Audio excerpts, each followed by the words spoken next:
ওয়াসাল্লাম বলেছেন, নবীজিকে জিজ্ঞাসা করা হয়েছিল আইয়ুন নাসি বালাউন, এই দুনিয়ার মধ্যে কারা সবচাইতে বেশি কঠোর নির্যাতন ভোগ করে, কাদের উপর এত পরীক্ষা আসে, এত নির্যাতন ভোগ করে?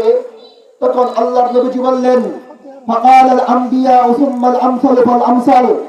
আল্লাহর নবীজি বললেন সবচাইতে কঠিন পরীক্ষার মধ্যে কঠিন পরীক্ষার সম্মুখীন হন নবীগণ, এরপরে সুম্মাল আমসালু ফাল আমসাল, এরপর তারা যারা তাদের খুব কাছাকাছি পর্যায়ের হয়। ফাইবতালার রাজুলু আলা হাসাবি দীনিহি ফাইন কানা রাকিকাদ দীনি উবতুলি আলা হাসাবি যাকা ওয়া ইন কানা সুলবাদ দীনি উবতুলি আলা হাসাবি যাকা।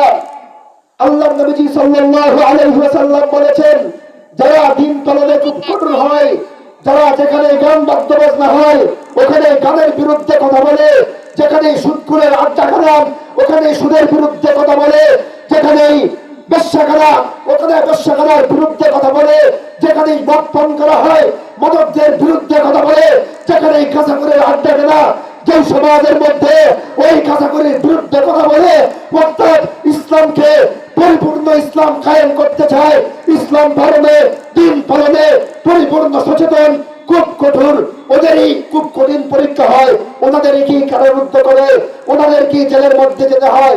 অর্থাৎ আল্লাহর নবীজি বোঝাতে চেয়েছেন দিন পালনে যে কঠোর হয়, দিন পালনে যে কঠোরপন্থা হয়, ওকেই আল্লাহ পাক রব্বুল আলামিন বেশি পরীক্ষা দেন, ওনাকে পরীক্ষার সম্মুখীন হতে হয়। আর যে দিন পালনে এত কঠোর হয় না, সুদের বিরুদ্ধে কথা বলে না, তার পরীক্ষা এত বেশি হয় না, আল্লাহ পাক তার পরীক্ষা কমায় দেন।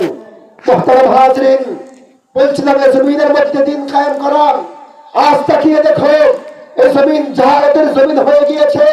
হে উম্মতে মুসলিমান,